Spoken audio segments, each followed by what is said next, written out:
Assalamualaikum warahmatullahi wabarakatuh. Izin memperkenalkan diri, nama saya Ekista Ardiansyasari dengan NPM 18060141 Prodi PGSD Universitas Muhammadiyah Prinseu Lampung.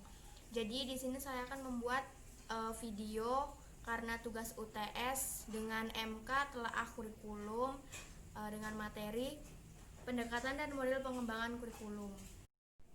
Jadi di sini saya akan menjelaskan pengertian dari pendekatan pengembangan kurikulum. Pendekatan dapat diartikan sebagai titik tolak atau sudut pandang seseorang terhadap proses tertentu. Istilah pendekatan merujuk kepada pandangan tentang terjadinya suatu proses yang sifatnya masih sangat umum. Pengembangan kurikulum memiliki makna yang sangat luas. Menurut Sukmadinata, pengembangan kurikulum bisa berarti penyusunan kurikulum yang sama sekali baru, bisa juga menyempurnakan kurikulum yang sudah ada. Pengembangan kurikulum sebaiknya dilakukan secara sistematik, berdasarkan prinsip terpadu yaitu memberikan petunjuk bahwa keseluruhan komponen harus tepat sekali dan menyambung serta integratif, tidak terlepas-lepas tetapi menyeluruh. Penyusunan satu komponen harus dinilai konsistensinya dan berkaitan dengan komponen-komponen lainnya sehingga kurikulum benar-benar terpadu. Kemudian ada berbagai macam cara pendekatan yang dapat digunakan dalam pengembangan kurikulum. Yang pertama, pendekatan berorientasi pada bahan pelajaran. Pendekatan ini di Indonesia dalam kurikulum sebelum kurikulum 1975. Bagaimana dengan kelebihan dan kekurangan pendekatan yang berorientasi bahan adalah bahwa bahan pelajaran lebih fleksibel dan bebas dalam penyusunannya. Tidak ada ketentuan yang pasti dalam menentukan bahan pelajaran yang sesuai dengan tujuan. Kemudian yang kedua, pendekatan berorientasi pada tujuan. Pendekatan yang bertujuan pada tujuan ini menempatkan rumusan atau menetapkan tujuan yang hendak dicapai dalam posisi sentral, sebab tujuan adalah pemberi arah dalam pelaksanaan proses pembelajaran. Kelebihan dari pendekatan pengembangan kurikulum yang berorientasi pada tujuan adalah: yang pertama, tujuan yang ingin dicapai jelas bagi penyusunan kurikulum. Yang kedua, tujuan yang jelas pula di dalam menetapkan materi pembelajaran, metode, jenis kegiatan, dan alat yang diperlukan untuk mencapai tujuan. Yang ketiga, tujuan-tujuan yang jelas itu juga akan memberikan arah dalam mengadakan penilaian terhadap hasil yang dicapai. Yang keempat, hasil penilaian yang terarah tersebut akan membantu penyusunan kurikulum dalam mengadakan perbaikan-perbaikan yang dilakukan. Kemudian pendekatan yang ketiga yaitu pendekatan dengan organisasi bahan. Pendekatan pola subjek matter kurikulum. Pendekatan ini penekanannya pada mata pelajaran secara terpisah-pisah, misalnya sejarah, ilmu bumi, biologi, berhitung. Mata pelajaran ini tidak berhubungan satu sama lain. Kemudian pendekatan dengan pola korelat kurikulum. Pendekatan dengan pola ini adalah pendekatan dengan pola mengelompokkan berbagai mata pelajaran yang seiring yang bisa secara dekat berhubungan. Pendekatan ini dapat ditinjau dari berbagai aspek yaitu pendekatan struktural, pendekatan fungsional, pendekatan tempat, kemudian pendekatan pola integrat kurikulum. Pengertian model pengembangan kurikulum. Model adalah pola dari suatu yang akan dibuat atau dihasilkan.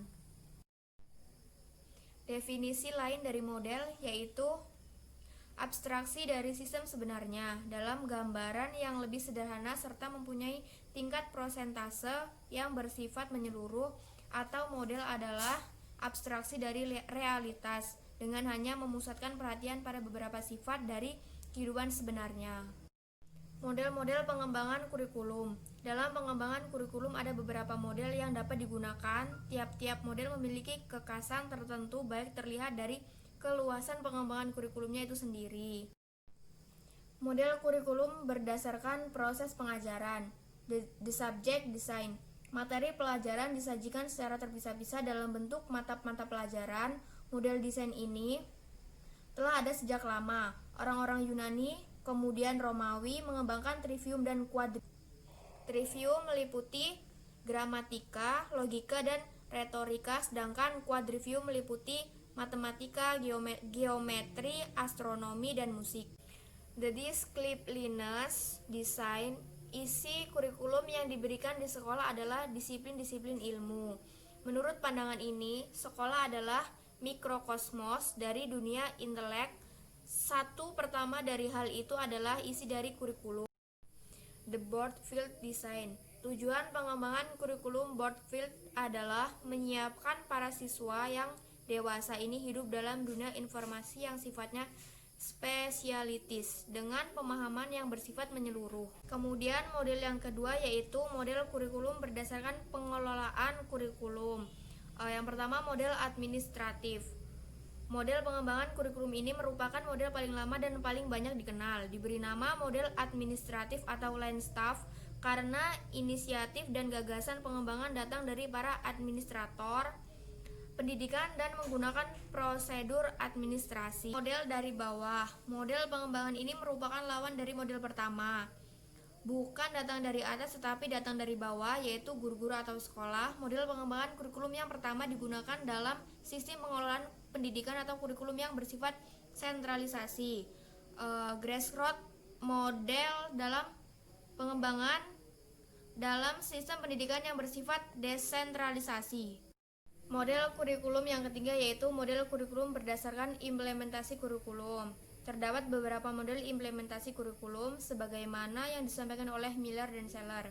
Yang pertama ada Concern Based Adoption Model. Inti dari model ini adalah menggambarkan, mengidentifikasi beberapa tingkat perhatian atau kepedulian guru. Guru menggunakan inovasi di dalam kelas. Model ini merupakan hasil riset implementasi inovasi di sekolah dan perguruan tinggi yang diselenggarakan oleh Universitas Pusat Penelitian dan Pengembangan Texas. Kemudian Tori Model. Model ini dikembangkan oleh KIP dengan fokus utama pada perubahan personal atau pribadi dan perubahan sosial.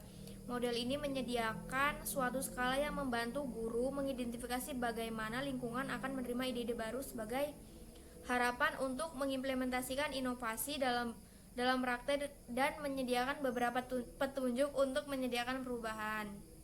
Kemudian yang ketiga, The Profile Innovate Model. Model ini dikembangkan oleh Ledward pada tahun 1982 yang juga berfokus pada guru. Model implementasi kurikulum ini memungkinkan para guru untuk mengembangkan kurikulum untuk mengembangkan suatu gambaran, hambatan-hambatan dalam melakukan perubahan, serta berupaya untuk mengatasi hambatan tersebut. Model Lightword ini tidak hanya bersifat deskriptif, tetapi juga memberikan strategi-strategi bagi guru untuk mengatasi hambatan-hambatan dalam implementasi. Jadi, alasan mengapa metode dan pendekatan sangat penting dalam pengembangan kurikulum karena pendekatan dapat diartikan sebagai titik tolak atau sudut pandang seseorang terhadap suatu proses tertentu. Kemudian dalam mempelajari dan menggambarkan semua sumber-sumber pengetahuan dan pertimbangan tentang tujuan-tujuan pengajaran, baik yang berkenaan tentang mata pelajaran maupun kurikulum secara menyeluruh. Dapat disimpulkan bahwa pengembangan kurikulum adalah proses penyusunan kurikulum oleh pengembangan kurikulum dan kegiatan yang dilakukan agar kurikulum yang dihasilkan dapat menjadi bahan ajar dan acuan yang digunakan untuk mencapai tujuan pendidikan nasional. Baiklah, mungkin hanya itu saja yang dapat saya sampaikan tentang materi pendekatan dan model pengembangan kurikulum.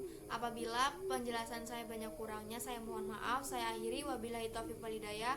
Wassalamualaikum warahmatullahi wabarakatuh.